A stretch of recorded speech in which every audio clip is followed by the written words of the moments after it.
오늘 설교 제목은 당연한 것은 아무것도 없습니다. 이 당연한 것은 아무것도 없습니다. 여러분 한번 저를 따라 합시다. 당연한 것은 아무것도 없습니다. 큰 병원에서 오랫동안 치료를 받던 분이 몸이 많이 좋아져 가지고 이제 간호사가 휠체어에 태워서 병원 마당으로 나와 이렇게 운동도 하고 다시 이 자연의 공기를 만끽하면서 이렇게 지내면서 그 간호사가 그 환자에게 물었습니다. 아줌마, 이제 몸이 많이 좋아지셔서 앞으로 퇴원하게 될 건데 퇴원하시면 가장 먼저 하시고 싶은 일이 무엇입니까? 라고 물었던 거예요. 그랬더니 그 휠체어에 앉아있던 아주머니가 대답을 하기를 딴 큰 욕심이 없다는 거예요. 그저 이리저리 다니고 싶은 대로 작은 골목 큰 길 다 걸어보면서 다니는 것이 그게 소원이다. 여러분, 우리는 이리저리 걸어가는 것은 당연한 일입니다. 아무런 제약을 받지 않습니다. 그러나 병원에서 치료받고 있는 그분에게 있어서는 이리저리 걸어 다니는 것 그 자체가 얼마나 특별한 일인지 모릅니다. 우리가 오늘 당연하게 여기는 이 모든 것들, 여러분이 들을 수 있고 말할 수 있고 볼 수 있고 잠을 잘 수 있고 이런 모든 것들이 여러분에게 있어 일어나는 모든 것들이 당연한 것이 아닌 거예요. 그런데도 우리는 이 모든 것들이 당연하다 여기니까 감사가 없는 거거든요. 당연하니 감사가 없는 거잖아요. 우리는 날마다 특별한 것을 다들 경험하고 살고 있습니다. 이게 얼마나 특별합니까? 네? 저는 말을 하고 여러분을 듣고 이 모든 것이 얼마나 특별한 건데요. 이런 모든 것들이 특별한 것임에도 불구하고 그저 당연한 것이라 여기니까 아무런 감동이 없는 그런 인생을 살아가고 있는 겁니다. 바울에게 있어 디모데라고 하는 제자는 아들 같은 존재입니다. 그래서 바울은 디모데를 부를 때 아들이라고 불렀던 겁니다. My son, 나의 아들, 나의 사랑하는 아들이라고 불렀. 그 디모데에게 이 세상을 살아가는 원리와 이 세상을 아주 성공적으로 믿음 가운데 사는 삶의 그 어떤 원리를 가르친 내용이 오늘 우리가 읽었던 디모데전서 4장 4절과 5절의 말씀입니다. 4절의 말씀에 보면 하나님께서 지으신 모든 것이 선하며 감사함으로 받으면 버릴 것이 없나니. 그런데 버릴 것이 없다라고 말하고 있는 이 말씀을 통해서 그렇구나. 세상의 모든 하나님이 창조한 것은 다 선한 것이야. 다 아름다운 것이고 다 좋은 것이고 버릴 것이 아무것도 없고 이거를 그냥 감사합니다라고 받으면 다 내게 유익한 거다. 버릴 것이 없다는 것은 유익한 거다. 도움이 되는 것이다. 이렇게 우리가 이 말씀을 받아들일 수가 있는 거예요. 그런데 사실은 과연 그렇게 우리가 쉽게 이 말씀을 받아들일 수 있을까요? 그건 아니라고 나는 봐요. 왜 그러냐 하면 여기 이 말씀은 제가 깊이 있게 읽은 가운데에 이 말씀을 접하면서 뭘 발견했냐면 모순이다. 모순이다. 모순은 허물이 있는 거잖아요. 어떻게 하나님이 지은 모든 것이 다 선하냐 말입니다. 왜냐 악한 사람들도 너무나 많이 있고 또 그런 악한 것들로 인하여 고통받고요. 세상에는 좋은 것만 있는 거 아니잖아요. 보약이 있는가 하면 독약이 있잖아요. 이걸 감사함으로 받으면 우리는 어떻게 돼요? 문제가 생기는 거예요. 건강한 사람도 있지만 또 질병이라는 것이 하나님이 만든 거잖아요. 이 모든 바이러스고 뭐고 다 하나님의 창조인데 그런 것들을 갖다가 우리가 이 고통을 받잖아요. 근데 과연 그 말씀이 그대로 우리가 받아들일 수 있을까? 이 4절의 말씀을 말입니다. 네? 하나님이 지으신 모든 것이 선하며 감사함으로 받으면 버릴 것이 없나니 버릴 게 없나요, 여러분? 네? 그렇지 않잖아요. 이걸 아멘은 할지 모르지만 사실은 때로는 내가 싫어하는 것들이 얼마나 많습니까? 네? 원수가 사람들 가운데 원수가 만들어진다고 그걸 다 받아야 되는데 우리가 원수가 되어버리고 이런 어려운 문제가 있다는 겁니다. 그러면 하나님의 말씀은 잘못된 것입니까? 또 그거는 아니거든요. 아직도 감기가 완전히 낫지 않았어.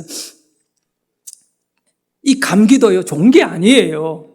근데 내가 감사함으로 이거를 받아라고요? 근데 오늘 말씀에는 하나님의 모든 것은 다 선한데, 선하다. 선한 거룩을 말해요. 거룩하다. 과연 이게 좋은 걸까? 그렇지는 않잖아요. 이걸 어떻게, 그래서 우리가 하나님의 말씀은 깊이 묵상을 하고, 영안이 열리고, 은혜로 받아야 돼요. 이 콧물이 나오는 콧물은 안 좋은 거니까 빨리 빼내야 된다고. 이 감사함으로 받고 뭐 그럴 수는 없잖아요. 그러면 이 말씀은 어떻게 우리에게 진리가 되고 내가 모든 것을 감사로 받을 수 있는 그런 삶이 될까라고 했을 때 역시 답은 말씀이더라고요. 네, 이 말씀을 바라보고 그거를 이해하고 받아들이는 나의 믿음의 수준이 굉장히 중요한 거죠. 그래서 5절에 답이 있더라고요. 5절에 보면 이렇게 말씀합니다. 하나님의 말씀과 기도로 거룩하여짐이라. 여러분, 여기에서 거룩하여진다라는 것은 더러운 것이 깨끗하여지는 거고 못난 것이 온전하여지는 것을 말하거든요. 그냥 하나님의 이 4절과 5절을 엮어보면 하나님이 만드신 모든 것은 선하며 감사함으로 받으면 버릴 것이 없는데 바로 그런 감사함으로 받을 자의 마음과 삶이 어떻냐면 말씀과 기도로 무장되어 있을 때에 하나님의 모든 것은 다 선하게 박혀버린다는 겁니다. 이해가 되시면 아멘 합시다. 그러니 다른 말로 하면 말씀과 기도로 우리 안에 훈련되고 또 준비되지 않으면 모든 것은 악할 수밖에 없는 세상이라는 것입니다.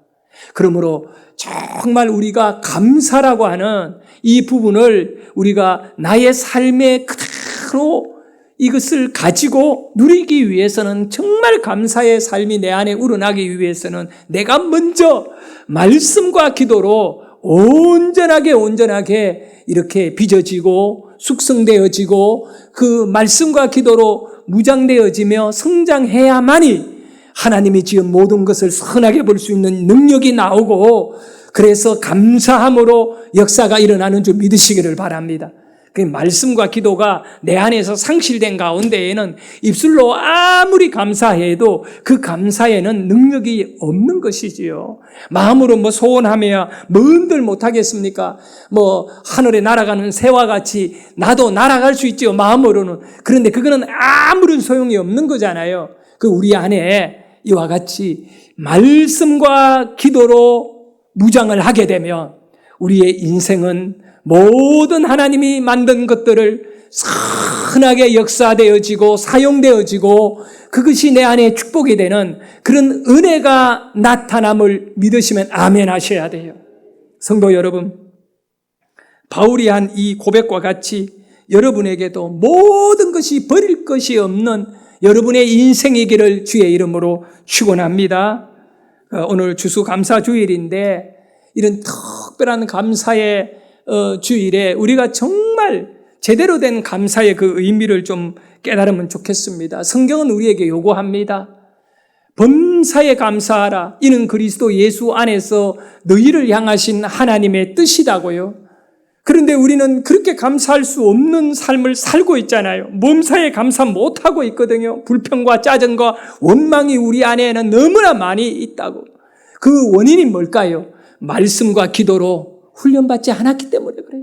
하나님의 말씀이 생명이고 기도할 때 역사가 일어나고 뭐 어떤 것이 변화되기 위하여 기도하지만 먼저 내가 변화되어 버리고 그 외에 모든 것이 바뀌어지는 그런 은혜가 우리에게 있기 때문에 그렇습니다.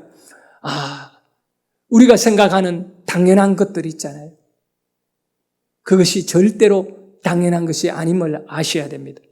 우리는 당연히 내가 그것을 누릴 자격이 있고 당연히 그것은 그러해야 한다는 이유 때문에 당연하다는 말 속에는 뭐가 묻어 있느냐 하면 누릴 자격이 있다. 당연히 나는 그거를 가질 자격이 있고 당연히 나는 그렇게 해야 된다라는 그런 것 때문에 감사가 잃어버리는 것입니다. 여러분이 말을 하는 것 때문에 감사해 본 적이 있습니까? 이 듣는 것 때문에 감사해 본 적이 있느냐고요. 바로 그 자체가 여러분에게는 당연한 것이거든요. 그래서 보는 것, 듣는 것, 숨 쉬는 것, 먹는 것, 마시는 것, 그리고 우리가 걸어 다니는 것, 지금 여러분이 누리고 있는 그 모든 것들이 당연한 것이냐 말입니다. 그렇지 않거든요. 당연하지 않는 것임에도 불구하고 여러분은 당연한 것이라 생각하고 살아가고 있다는 겁니다. 내가 현재 처한 상태, 좋은 것도 있고 나쁜 것도 있지만 나쁜 것까지도 당연히 받아들인다면 여러분에게는 어떤 변화가 일어나겠습니까?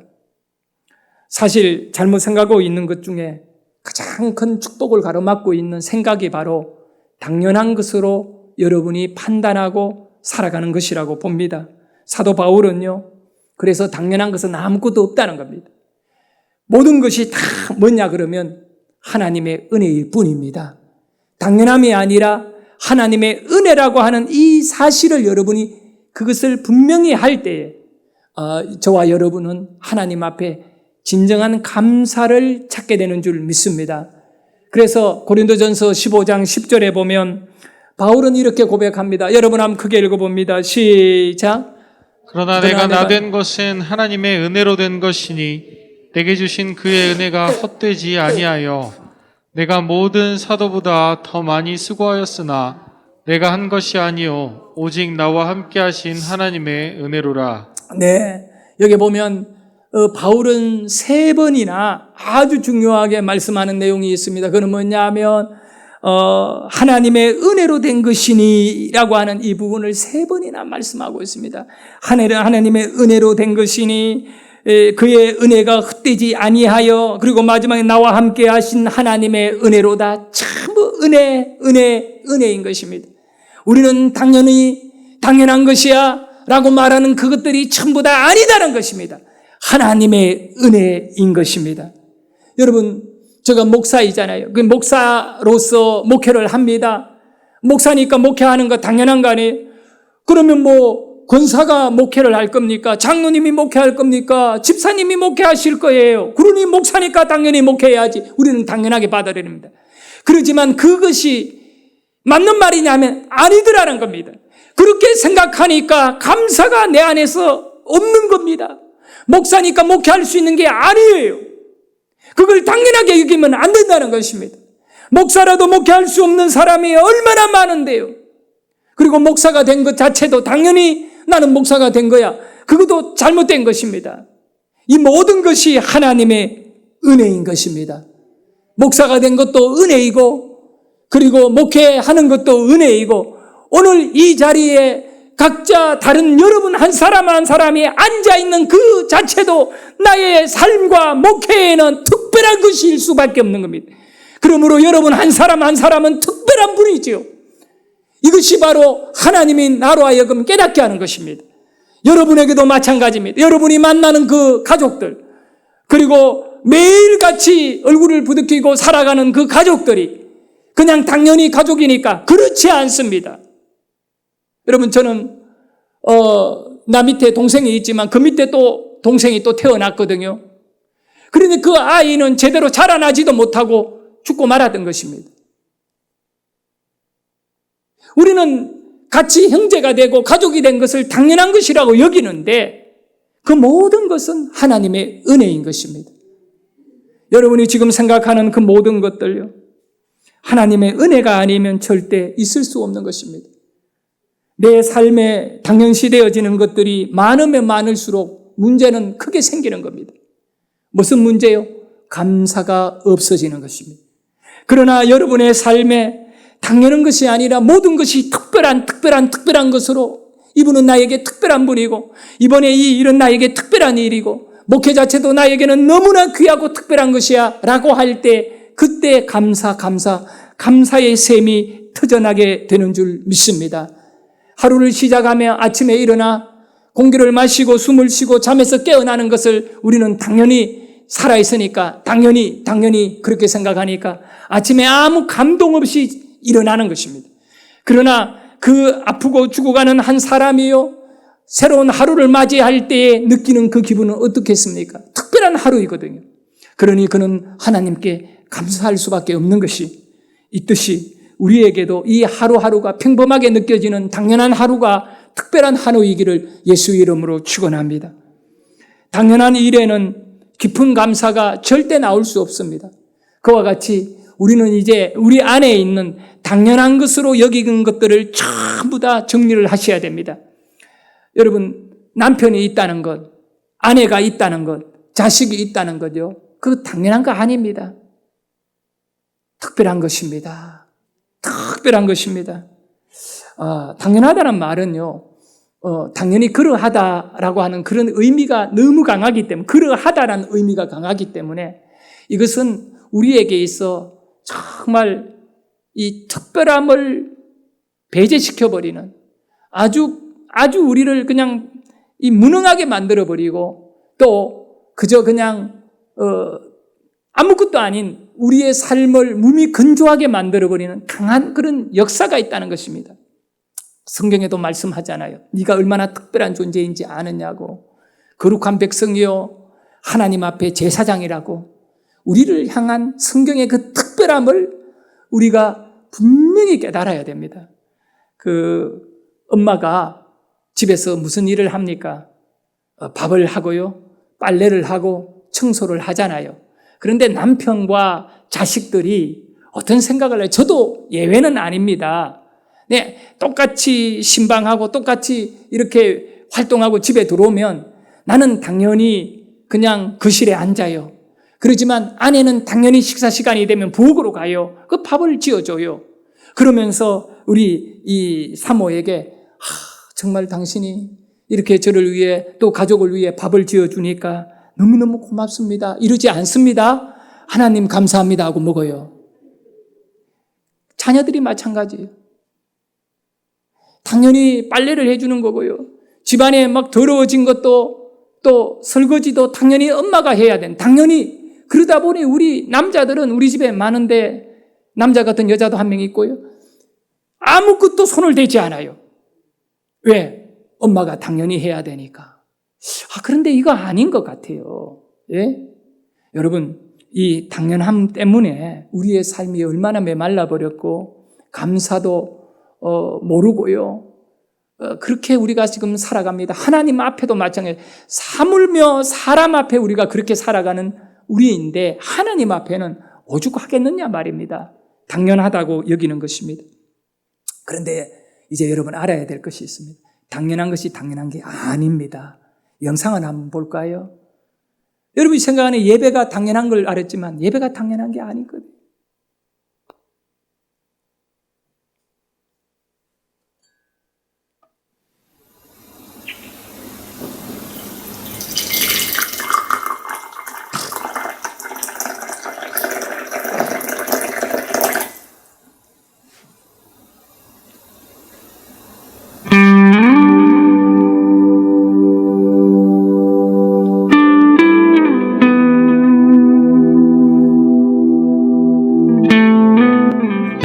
당연한 건 없습니다.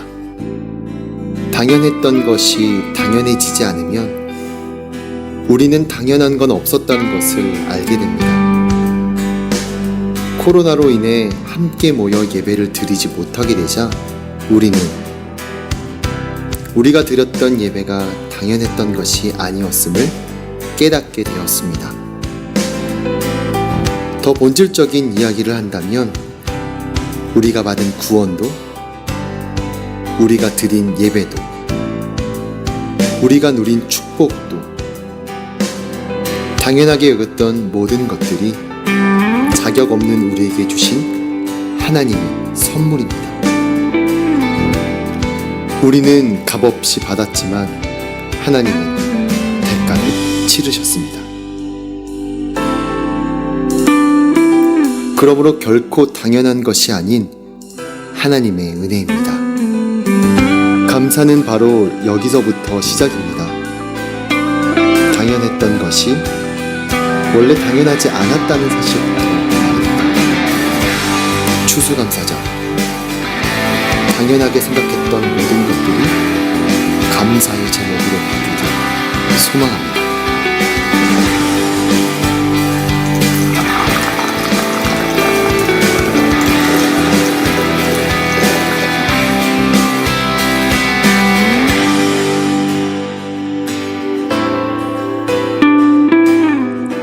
여러분에게 당연한 것이라 여겨지는 그 모든 것들이 다 특별한 거예요.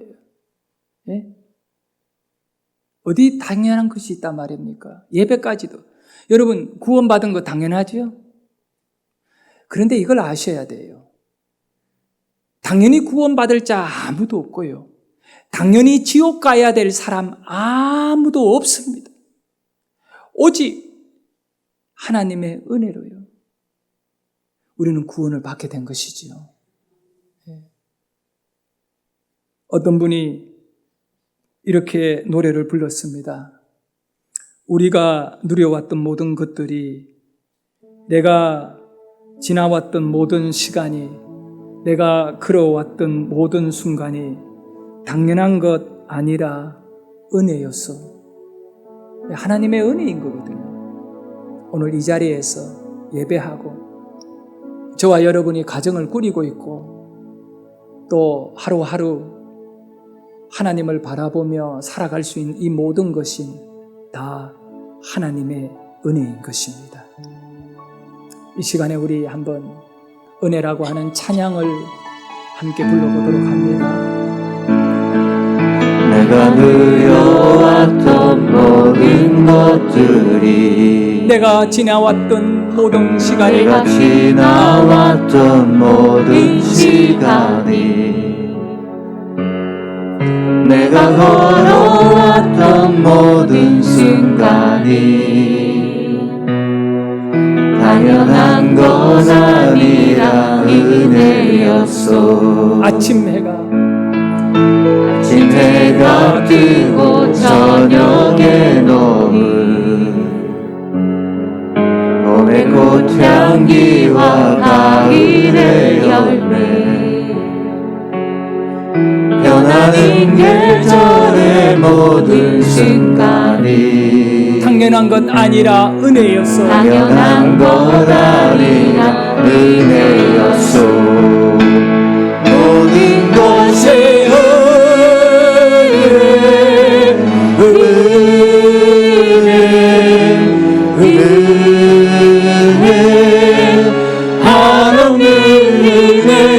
내 삶에 당연한 건 하나도 없었던 것이, 모든 것이 은혜였어. 다시 한번 합니다. 모든 것이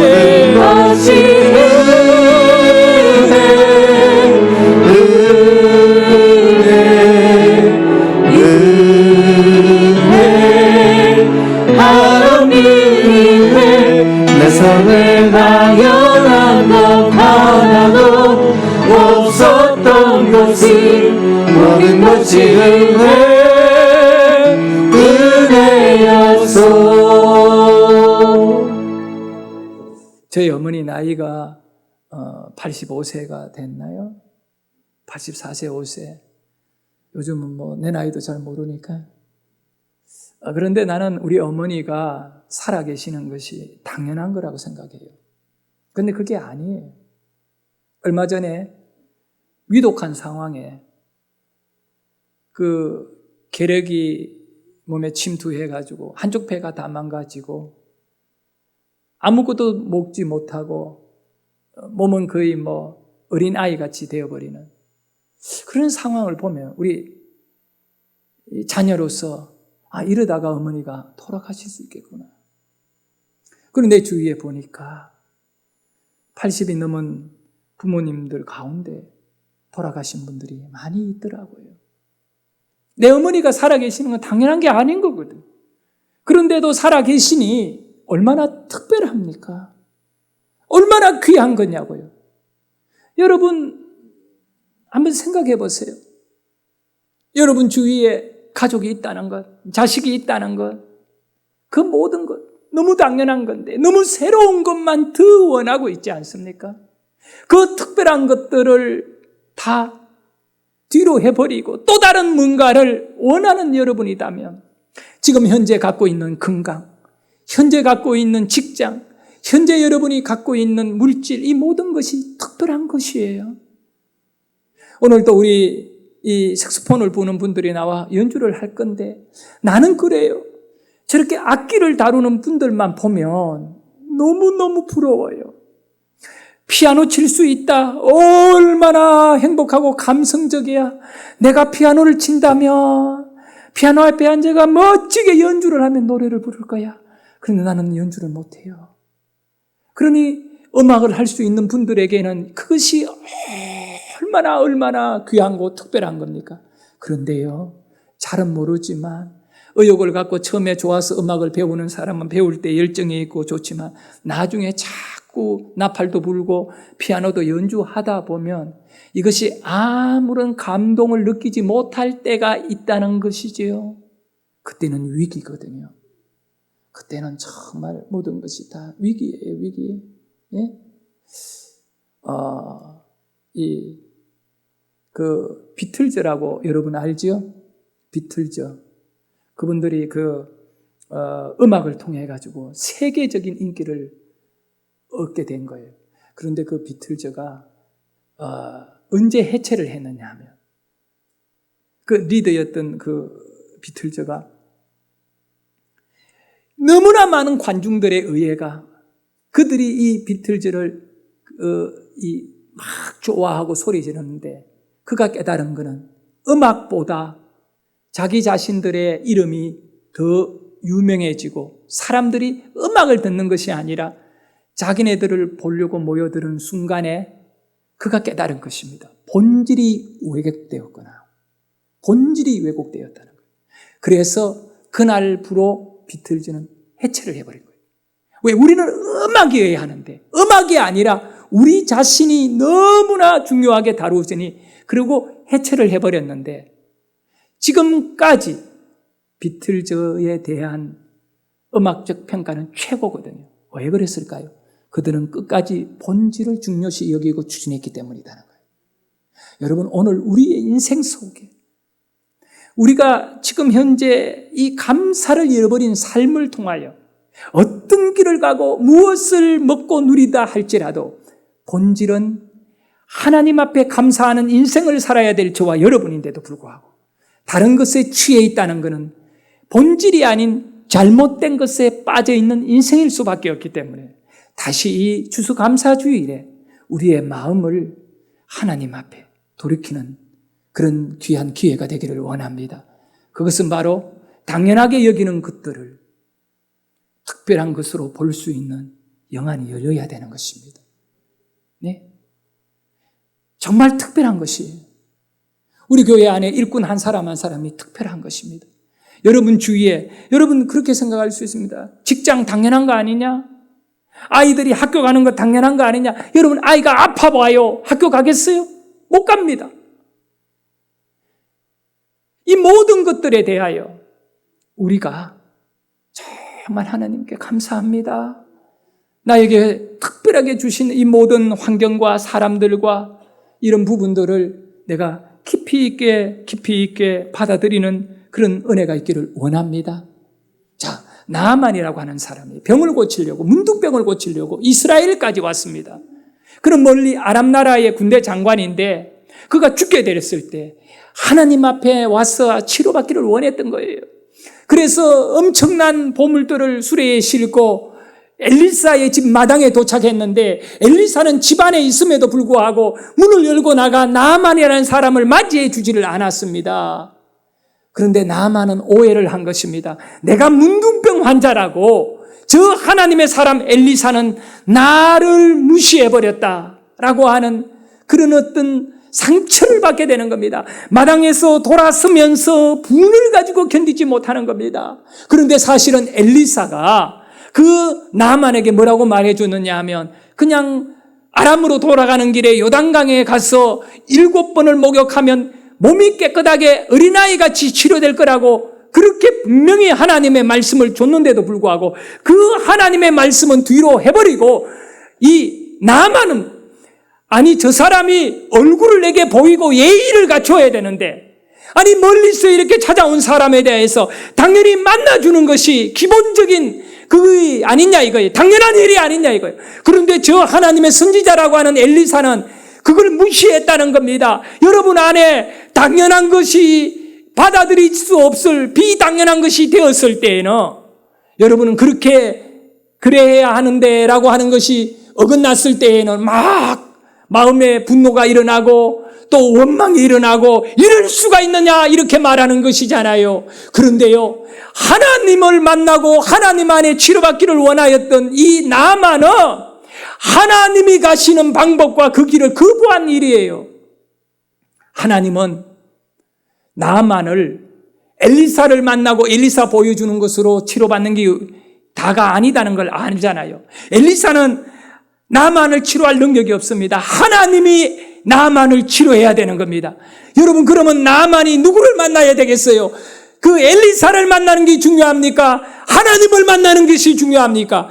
나만의 가슴 속에 엘리사가 너무 크게 있으니까 하나님 그걸 알고 엘리사도 그걸 알고 엘리사는 그에게 얼굴을 보여주지 아니하고 나만이 잘 되라고 그 엘리사 얼굴 보고 그냥 돌아가는 것이 답이 아니기 때문에 바로 이 나만이 하나님을 보기를 원하기 때문에 그래서 요단강으로 가서 목욕하면서 하나님 만나라는 것입니다. 할렐루야.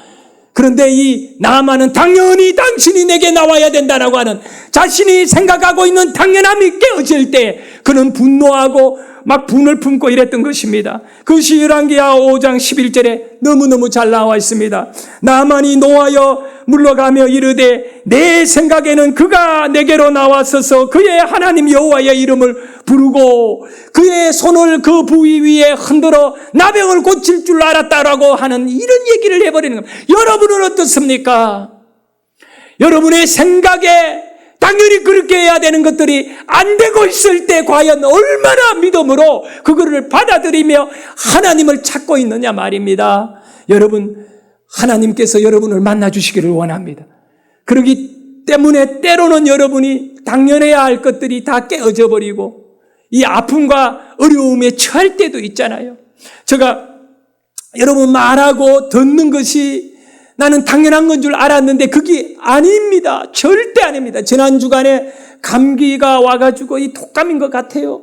얼마나 막 그 심하게 왔는지 누워 있는데도 막 몸이 아프니까 잠을 못 자요. 그 잠을 자는 거는 당연한 걸 알았는데 밤에 끙끙거리며 잠을 못 자니까 그게 얼마나 내가 당연한 것들이 깨어지는 순간에 내가 낙심되고 힘든지 몰라요. 그거보다 더 중요한 것은 지난 금요일 날 이후로 귀가 멍하여지더니 다음에부터는 막 귀 안에서 막 울리는 소리가 나는데 매미 소리, 귀뚜라미 소리, 그리고 컴퓨터가 돌아가는 웅하는 소리, 이게 복합적인 소리가 내 안에서 들려오는데 하루 종일 들려오는 것입니다. 특별히 조용하게 그냥 성경 읽고 설교 준비할 때는 더 많이 들려오지, 조용할 때에는. 그러나 이렇게 설교하고 대화할 때에는 그나마 그 말 소리나 이 시끄러운 소리에 의해 그 소리는 묻혀버릴 거예요. 근데 내가 깨달은 것은 아무것도 안 들려오는 조용한 것이 얼마나 축복이냐 말입니다.